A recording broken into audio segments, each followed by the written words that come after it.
Mesdames et messieurs, bonsoir et merci de nous rejoindre ce soir pour un tour d'actualité.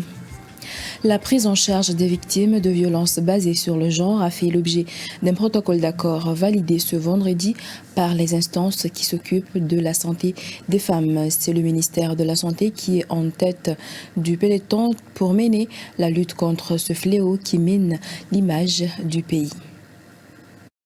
Aujourd'hui, nous avons un document national qui va servir de référence pour toute personne qui va intervenir dans le cas des VBJ.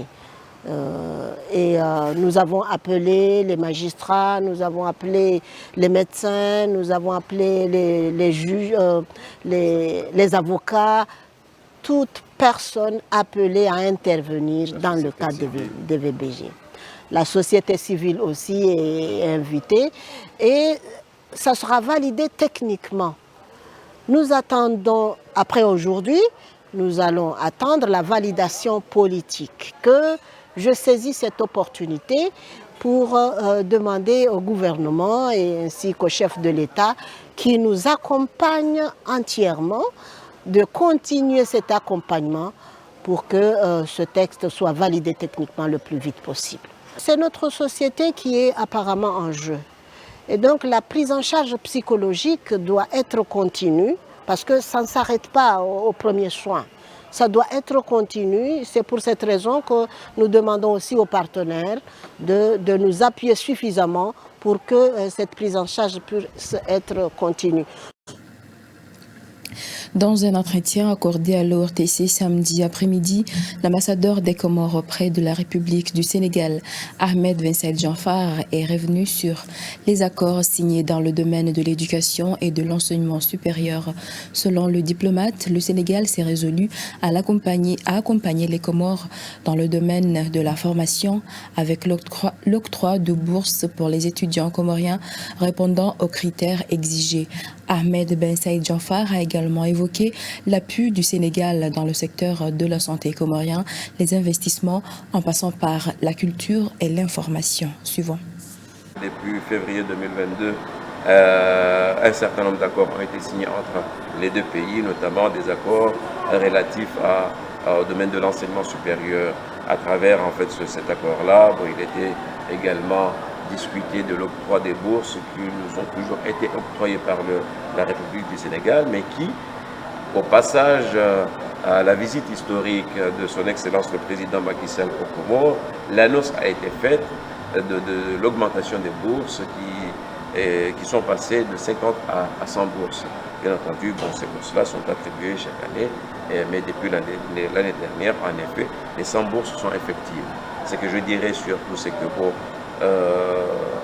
le Sénégal, contrairement au Maroc, par exemple au Royaume du Maroc, les autorités sénégalaises exigent pour l'attribution des bourses que les étudiants comoriens soient inscrits effectivement là-bas et avoir passé une année. C'est à partir de là qu'un étudiant comorien peut prétendre à l'attribution d'une bourse. Pour l'exemple, et pour être précis, pour cette année, par exemple 2023-2024, les bourses ont déjà été attribuées depuis le mois de juillet. Donc les bénéficiaires ont reçu leurs bourses déjà, ce qui fait que si des bourses il y en aura, ça sera pour l'année universitaire 2024-2025. Mais pour ce qui est de 2023-2024, les 100 bourses sénégalaises ont été déjà attribuées et les bénéficiaires ont reçu leurs bourses. Là, à l'instant où je vous parle, ça a été déjà fait. Sinon, dans le cadre général, bien entendu, la coopération suit son train et vraiment est au beau fixe, alhamdoulilah, comme vous le savez. Il y a le domaine de la santé, le domaine de la culture, de l'information, de la formation technique et professionnelle, la chambre de commerce, la NPI dans le cadre des investissements, etc. Dans le domaine de la santé, par exemple, il y a eu ce grand projet qui tient à cœur à son Excellence le Président Azali Assoumani, qui a été l'initiateur de la création de l'Université des Comores et en perspective de l'hôpital El Marouf. Ce projet de la faculté de médecine lui tient à cœur. Les travaux avancent. Il y a une commission qui a été mise en place ici au Comores depuis un certain temps, qui a travaillé sur un certain nombre de choses. Mais de l'autre côté, les autorités sénégalaises du domaine de la santé, notamment le doyen de la faculté de médecine de l'université Cheikh Anta Diop, tout comme certains professeurs en médecine, ont exprimé leur disponibilité à contribuer dans la réflexion et à rendre en fait opérationnelle cette faculté. Donc là, on est en attente pour la partie comorienne. Et on a compris que bon, il y a un petit souci de leadership, mais qui ne pourrait pas constituer un obstacle entre le ministère de l'enseignement supérieur et le ministère de la Santé, qui chacun se dit en fait responsable ou devra être responsable de cette faculté. Mais en soi, je ne pense pas que ça pourrait être un obstacle dès lors où ils peuvent se mettre ensemble dans le cadre d'une commission mixte pour gérer ces facultés-là. Parce qu'en effet, il y a des responsabilités qui reviennent au ministère de l'enseignement supérieur dès lors qu'il s'agit d'une faculté donc d'études supérieures, mais il y a des responsabilités qui reviennent également au ministère de la Santé dès lors qu'il s'agit d'études de médecine. Commémoration ce samedi à la grande mosquée d'Issandra Mdjini du 47e anniversaire marquant la disparition du premier grand moufti des Comores indépendantes, Al-Habib Omar Ben Soumet. Cette cérémonie commémorative a vu la participation de chefs de l'État, Azali Assoumani, des oulémas comoriens, la notabilité et cadres du pays, ainsi que des délégations venues de l'île comorienne de Mayotte et de la République unie de la Tanzanie. D'habitude, on célèbre la mort, l'anniversaire de la mort d'Al-Habib Omar ibn Abakar Al-Habib Omar ibn Ahmad ibn Abakar bin Soumet. Donc, il est décédé en 1975 et jusqu'à maintenant, et bientôt ça va faire 50 ans. Et comme d'habitude, chaque année, on célèbre le 9e jour du mois de Safar. Et c'est la journée solennelle où le président de la République participe à cette célébration. Donc il y a eu, comme d'habitude, des gens qui sont venus de la Tanzanie, du Kenya, encore d'Anjouan, comme de Mayotte, pour assister avec nous et faire la prière, le loin à l'illustre disparu, le feu Al-Habib Omar, qui était vraiment un savant religieux dans ce pays pendant toute cette période. Donc, comme chaque année, on célèbre, on fait l'anniversaire de sa mort. C'est quelqu'un qui a beaucoup prêché, c'est quelqu'un qui était tout près de Dieu, raison par laquelle même l'État comorien a fait que son image figure dans le billet de 10 000 francs comoriens. Donc il a trop prêché et il était tout près du bon Dieu. Donc c'est un bon signe, c'est quelqu'un qu'on ne peut pas oublier et que les Comores reconnaissent vraiment les efforts et les louanges. La Direction générale du budget, en partenariat avec la Direction régionale de Ngazidja, a organisé une série de rencontres et ateliers de dissémination de la loi des opérations financières. Les bénéficiaires sont les directeurs administratifs et financiers, les agents comptables de l'administration publique, les sociétés d'État et la société civile. Ce projet, financé par l'Agence française de développement AFD et l'Union européenne à travers le projet PAGEF. Reportage. Cet atelier qu'on fait, c'est une sensibilisation qu'on a déjà réalisée en Moélie et en juin. Et maintenant, c'est la part de Grande Comore. Et ce qui concerne cette sensibilisation, c'est de s'approprier de la loi, savoir qu'il y a une loi qui régisse les finances publiques, s'approprier, que ce soit les utilisateurs du ministère des Finances ou sociétés d'État, que ce soit le public, la société civile. C'est pour cela qu'on fait cette sensibilisation, de s'approprier, de savoir qu'il y a une révision de la LOF, il y a certaines innovations réalisées de cette LOF. Le citoyen doit comprendre qu'il paye un impôt, que ce soit direct ou indirect, mais cet impôt qu'il paye, il est utilisé pour son bien-être. S'il a payé un impôt, c'est de savoir que ces impôts qu'ils payent, on paye des enseignants, on paye des médecins, on fait les infrastructures. C'est l'essentiel de la sensibilisation. Point de presse ce vendredi au CEFADER par la commission chargée des élections à la Chambre d'agriculture. L'objectif est de présenter les représentants des îles dernièrement élus. Ces membres ont pour mission principale d'élire le président de l'Union des chambres d'agriculture, pêche et élevage, suivant le président de la commission électorale à la Chambre de commerce. Ce qui est en général, c'est la liste d'Abdullah Msaïdié et de Fatoumia Ahmada qui sont choisis pour représenter la Grande Comore. Et en juin, c'était la liste de Abdou Ahmadi et Bouchran Ansoudine. Et à Moéli, c'était la liste de Mourdi Ali et Badruddin Ahmadi. Donc voilà les résultats officiels qu'on vient de les annoncer. Et depuis aujourd'hui, ce sont ces membres-là, ces gens-là qui vont constituer le comité, le bureau pour les îles.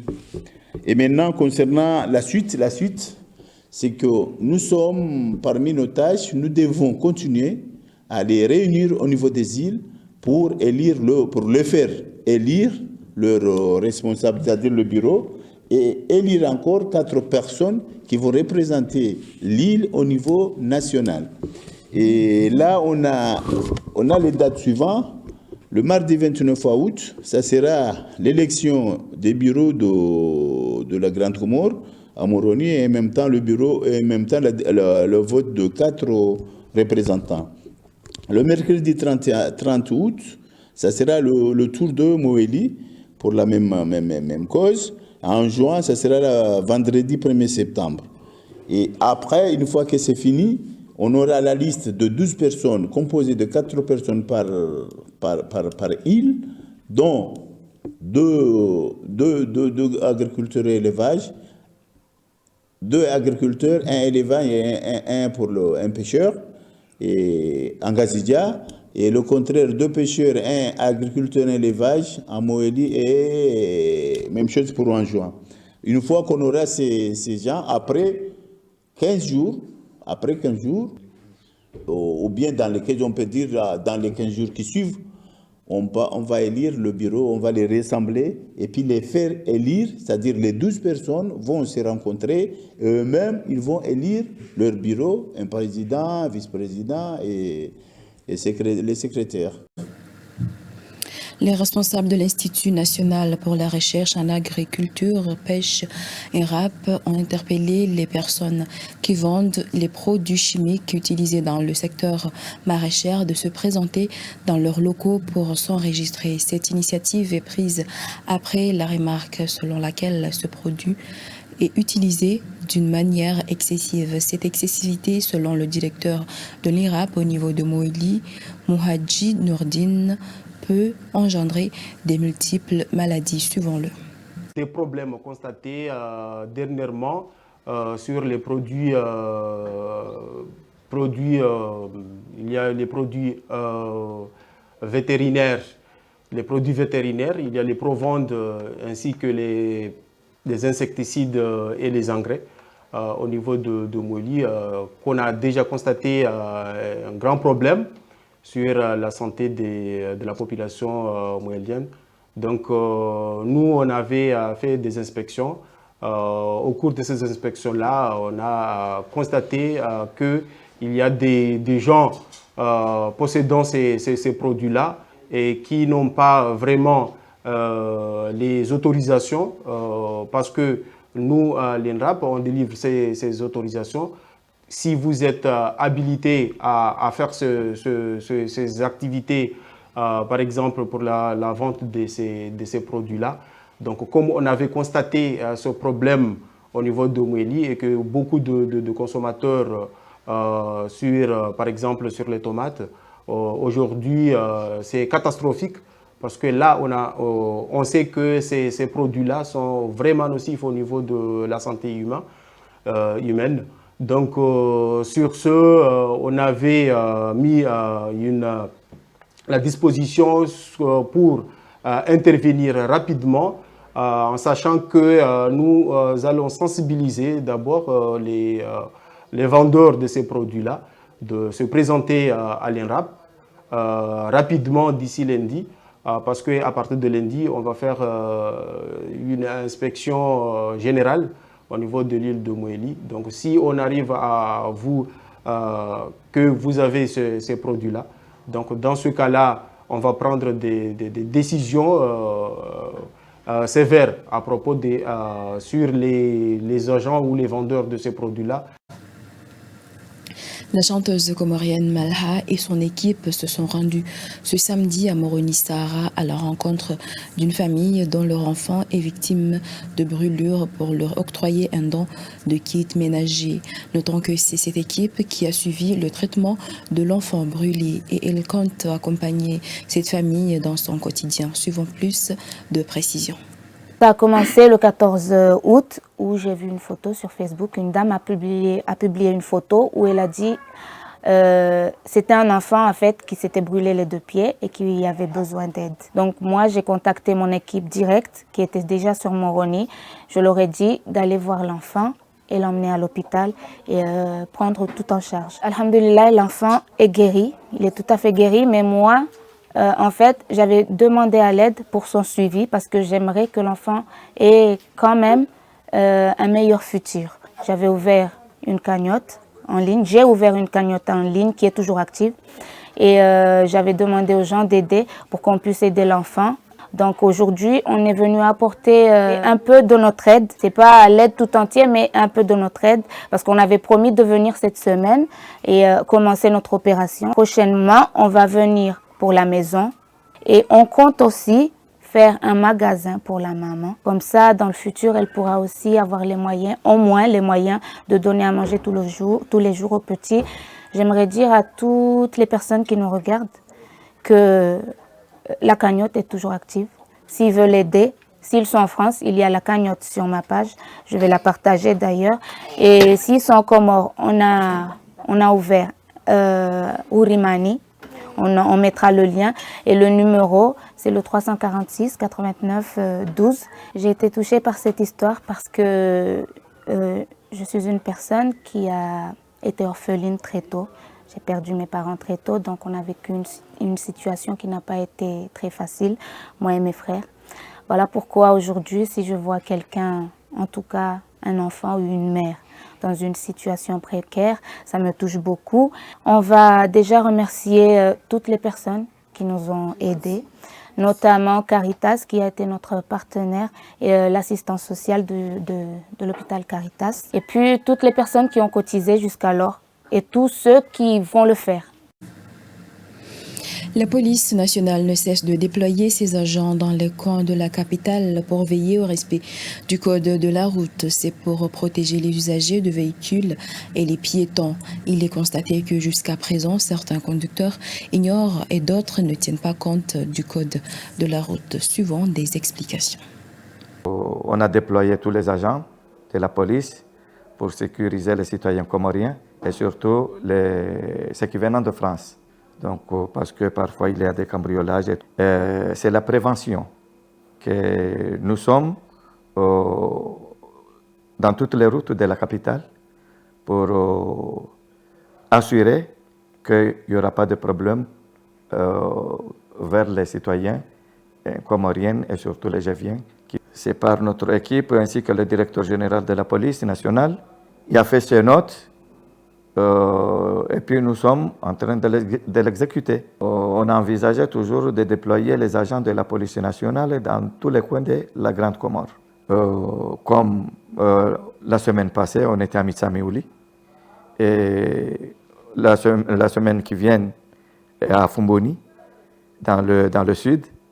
Donc tout ça, c'est pour réveiller les chauffeurs et réveiller aussi les citoyens comoriens que nous sommes toujours là pour les sécuriser. Page internationale de cette édition. En Chine, les transports terrestres contribuent considérablement à la croissance économique en cette période de grandes vacances. En Égypte, les hommes d'affaires se félicitent de l'adhésion de leur pays au BRICS. Au Pakistan, des centaines de villages du Punjab ont été submergés jeudi par la crue d'une rivière. CGTN et France 24. Le secteur des transports chinois a connu un été vigoureux. Selon le ministère chinois des Transports, le taux de croissance du volume de fret a rebondi en juillet et la circulation de voyageurs a continué d'augmenter en raison des vacances d'été. Le ministère a également noté que le débit des marchandises des ports a connu une croissance soutenue et que les investissements dans les transports fonctionnaient à un niveau élevé. En juillet, le volume de fret opérationnel était de 4,74 milliards de tonnes, reflétant une augmentation de 7,1% en glissement annuel, qui s'est accéléré de 2,8 points de pourcentage par rapport à juin. Au cours de la même période, le nombre de voyages de passagers nationaux a atteint 910 millions, soit une augmentation de 47% en glissement annuel. Le nombre de voyages de passagers interurbains a atteint 8,21 milliards, soit une augmentation de 14,7% en glissement annuel. Par ailleurs, le ministère s'efforce d'atténuer les effets des inondations et des fortes précipitations. Des rapports font état de routes et de ponts endommagés, non seulement dans la capitale Beijing, mais aussi à Tianjin, dans la province du Hebei et dans diverses zones de la région du Nord-Est. Le ministère a indiqué avoir collaboré avec les départements concernés afin de réparer et remettre en état plus de 3000 barrages routiers sur les autoroutes de ces régions. Cette semaine, le ministère des Transports et le ministère des Finances ont conjointement alloué 135 millions de yuans pour une aide d'urgence. Cette année, un total de 237 millions de yuans a été affecté au soutien de 15 provinces dans la mise en œuvre de la prévention des inondations et des travaux de réparation d'urgence. Quelques minutes après que le sommet historique des BRICS de Johannesburg a nommé 6 nouveaux pays pour rejoindre le groupe, le président égyptien Abdel Fattah el-Sisi a publié une déclaration. Il a déclaré « J'apprécie l'invitation du bloc BRICS à accueillir l'Égypte en son sein. Nous chérissons la confiance des États du bloc. » Monsieur Sisi a souligné qu'ensemble, le groupe élargi s'efforcera de faire entendre la voix du Sud. L'adhésion au bloc a un effet stimulant sur le moral des citoyens qui se sentiront plus à l'aise face à la pression économique qu'ils ont ressentie. Rejoindre un bloc économique de cette ampleur renforce la confiance des marchés égyptiens. L'impact exact de l'adhésion au BRICS sur l'économie égyptienne reste à évaluer. Cependant, de nombreux experts pensent qu'elle contribuera à soulager la demande croissante de dollars américains. La demande de billets verts en Égypte a fait perdre à la livre la moitié de sa valeur en l'espace d'un an. Le marché officiel des changes fixe le dollar à près de 31 livres, tandis que sur le marché parallèle, il se vend environ 30% plus cher. Au cours des 2 dernières années, l'Égypte a souffert d'une tension sur la monnaie locale. La balance commerciale de l'Égypte en dollars américains est évaluée à 90 milliards par an. Actuellement, les échanges commerciaux entre l'Égypte et les 5 États BRICS s'élèvent à 25 milliards. Si ces échanges sont réglés dans d'autres devises, la livre égyptienne subira une pression moins forte. Nous nous attendons également à ce que l'adhésion aux BRICS accroisse nos échanges commerciaux. Pour les 6 nouveaux États, l'adhésion aux BRICS ne signifie pas qu'un partenariat économique débutera entre eux et les fondateurs du bloc. Il s'agira plutôt d'accélérer et d'élargir les partenariats commerciaux en cours, dont l'Égypte bénéficie déjà avec chacun d'entre eux. Le golfe de Suez, derrière moi, est l'une des nombreuses régions d'Égypte qui devraient être les témoins du boom économique que les BRICS pourraient apporter. Outre sa vitalité en tant que port d'accès au canal de Suez, des complexes industriels de plusieurs milliards de dollars sont construits par des pays comme la Chine et la Russie afin que leurs produits puissent atteindre tous les coins du monde avec les prix compétitifs de la production nationale. Les villages aux abords de la rivière Sutlej sont complètement submergés par les eaux. Les équipes de secours s'arrêtent devant chaque habitation dans l'espoir de retrouver des survivants. En sillonnant la zone, ils découvrent 7 hommes accrochés à un poteau depuis plusieurs heures. Puis d'autres rescapés qui seront par chance acheminés jusqu'à la rive. Nous intervenons sur 13 autres points du district. Nous menons l'opération de sauvetage à l'aide de 26 bateaux et nous avons évacué plus de 5000 personnes, dont des femmes, des enfants et 1 millier de têtes de bétail. Sur leurs embarcations de fortune, les villageois tentent de sauver leur bétail et tout ce qui leur permet de travailler et survivre. Mais certaines familles ont tout perdu. Plusieurs centaines de villages du Pendjab ont été submergés par la crue de la rivière. Des milliers d'hectares de terres agricoles détruits. Nos maisons se sont effondrées, nos biens ont été emportés et nos cultures sont submergées par les eaux. Nous n'avons rien pu prendre avec nous. Pour les autorités du Pendjab, c'est l'Inde voisine qui serait responsable de ces inondations. Elle aurait déversé l'excès d'eau dans ses réservoirs du côté pakistanais, un problème récurrent selon Islamabad. De nombreux sinistrés, dont des enfants, attendent toujours d'être évacués. Les rescapés appellent les autorités à déployer plus de moyens. Le niveau de l'eau a atteint celui de l'inondation de 1988. Les autorités doivent envoyer plus de bateaux pour que davantage de personnes puissent être évacuées. Quelques 100 000 personnes ont déjà été évacuées. Les pluies de mousson dans la région ont provoqué la plus importante crue de la rivière Sutlej en plus de 3 décennies. Et c'est la fin de cette édition. Merci de l'avoir suivi. Bonne suite de programme sur ORTC.